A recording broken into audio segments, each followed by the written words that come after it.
Alrighty, so after watching those two little videos about Greek and Roman culture, I hope you have some ideas and remember what you've already learned. So let's review our essential questions before we get into the Renaissance. So what was important about ancient Greek and Roman culture? Where did the Renaissance happen? And what caused the Renaissance? So feel free to take your own notes. I also have guided notes here that you can use and add to as we go, but it does have more detail on these notes than what's just on the slides. Alright, so the Renaissance happened over a very long period of time, from around 1400s to the 1600s, and the Renaissance is a French word that means rebirth. So it was a rebirth of the Greek and Roman culture, and many philosophies that come from that culture as well. And a few of them are secularism, which just means focusing on the here and now, the present, and how this life can be better right now, rather than focusing on the afterlife. So it was kind of straying away from religion and more on worldly things. So rationalism is just what it sounds like. It focused on being rational, how to think logically and reason to gain knowledge. Individualism kind of goes along with that. It means it focused on the individual and how to express oneself, and not to rely on others to tell you what to think, but to think for yourself. And then humanism really sums up the Renaissance. It focused on the human condition, what it means to be human, and expressing your emotions, through art, literature, music, architecture, things like that. So that is what the Renaissance is focused on, in a way. So where did the Renaissance happen? Usually we think the Renaissance happened only in Europe, but it actually happened in, Middle East and other areas. But it was really focused in Italy. As you can see on the map, Italy was the center of the Renaissance, mostly because of its location. If you look, it's right in the middle of the Mediterranean Sea, and it was a great spot for ships to come to the port cities and exchange materials and trade between merchants. So it wasn't only exchanging materials, but ideas. And what really helped Italy was the fact that it was able to trade easily with this area right here, which today is the country of Turkey, but back then it was the Turkish Ottoman Empire, which they were Muslim, and Italy in the West, they were Christian. So we'll get into why they really were able to trade here in a minute. But that is why Italy was the center of the Renaissance. And here's a little map showing over in the east, the Silk Road from Europe all the way to China. If you've heard of Marco Polo and his writings about everything he saw along the Silk Road, the materials, spices, and gold, and silk, obviously. So that's just to give you an idea. So how did we get to this point, though? What happened before the Renaissance? So the time period before was the Middle Ages, or the Dark Ages, which is just like what it sounds. Wasn't the best time, not a lot of progress going on. It was about the 5th century to the 15th century, a very long time. And it was a time when feudalism was used, a system where the peasants worked the land for the nobles and the rich, just to have a place to live and to get food. They weren't really paid a wage. So it wasn't a really great economy, not a lot of wealth flowing between people. It was very divided into social classes. Not a lot of freedom or ability to move anywhere from your station. The one thing that people did really focus on during that time, though, was religion, specifically Christianity in Europe. And that led to the Crusades, which was a series of battles between 1095 to 1492 between the Christians in the West and the Muslims in the East. The Muslims controlled the city of Jerusalem, the holy city, for both religions, and the Christians wanted it back. However, they were unable to do so, and so since they couldn't beat them, they were like, well, we'll just kind of, we'll use what you have. And that's how they began trading with each other. Not just goods, but material or ideas as well. Because before Italy had the Greek and Roman culture, the Turkish Ottoman Empire already had the Greek and Roman literature and histories. They were already using their culture. And so that's how those ideas got to Italy, through trade. Of course, the Silk Road facilitated that trade of ideas, but it also led to the exchange of diseases, which leads us to the Black Death that happened about 1346 to 1351, which is known as the bubonic plague as well, that came from the transfer of it from the rats to the fleas to humans. And it caused millions and millions of people to die. I believe it's like 1/3 of the world's population died from the Black Death. And this is very important because people in Europe, Christians, the Catholics, they depended on religion. That was their main priority in their life. Controlled everything. And they depended on the Christian leaders, the priests, the popes, that told them what to do, how to do it, so that they would be successful. But when this Black Death occurred, people lost their faith, not necessarily in God, but for sure in their leaders. Because, why was this bad thing happening? Something's not right. Maybe the leaders are corrupt. They don't know what they're talking about.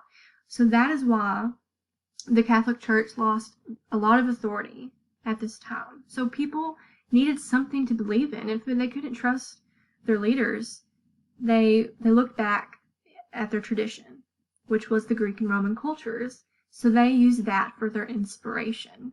Okay?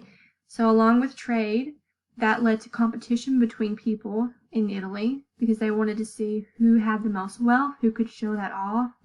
Look at all these portraits I had made, or look at these new buildings that I had made, and things like that. So that just created more and more wealth and the ability to create art.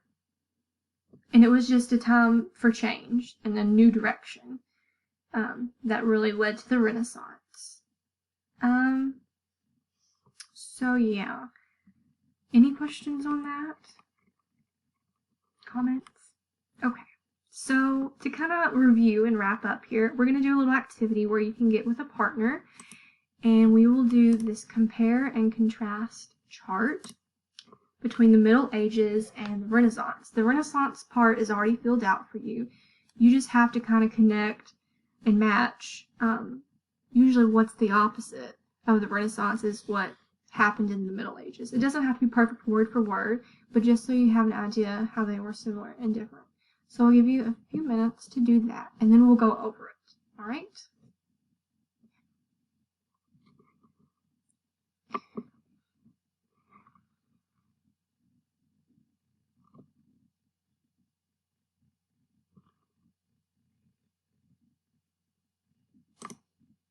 Alrighty, so I think we've all had enough time to get a good idea down on the paper. So let's kind of go over this. So during the Middle Ages, education wasn't the focus. It was only for the rich. But during the Renaissance, that kind of changed. People were like, everyone deserves to learn and to get better and grow. People during the Middle Ages, boring, not a lot happening. The Renaissance, people were encouraged to be curious and to question life and authority figures. The afterlife was the most important focus during the Middle Ages. That changed after the Black Death and the loss of authority in the church. People focused more on the world and the here and now and how to make themselves better right now in the present.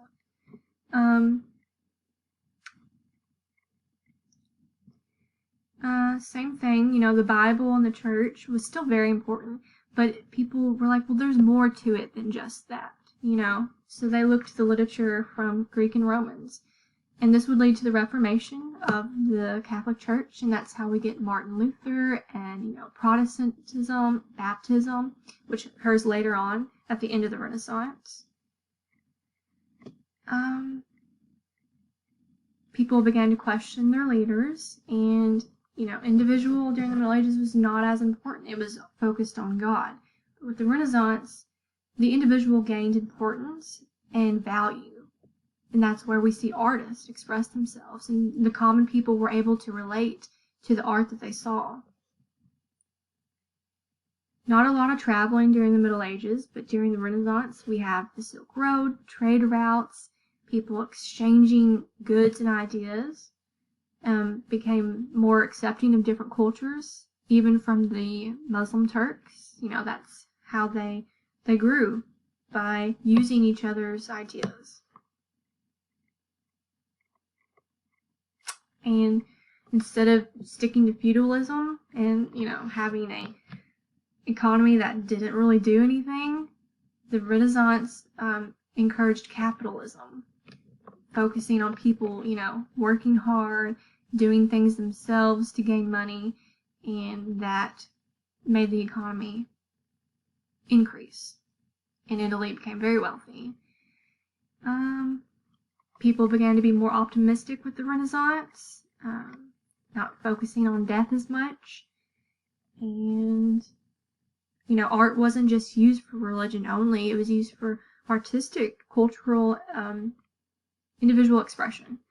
So hopefully this has helped you see the big difference between the Middle Ages and the Renaissance, and how they're very different, but how they're also very connected. And, Greek and Roman cultures are very important because not just their culture, but also their political ideas. Because, Greece was the first group of people to use democracy, right? And, the Romans took that and they kind of made like the first republic where we elect our representatives. And why is that important? Well, look what what is our country's government based on? Democracy. And it's a republic as well. So that is very important. If you look around, we can still see art and literature and philosophies from their cultures today, thanks to the Renaissance kind of bringing that back and not leaving it in the past. So hopefully that makes sense. And if you didn't finish your chart, that's okay. You can do it later. If you have any questions, let me know. Finish it for homework tomorrow.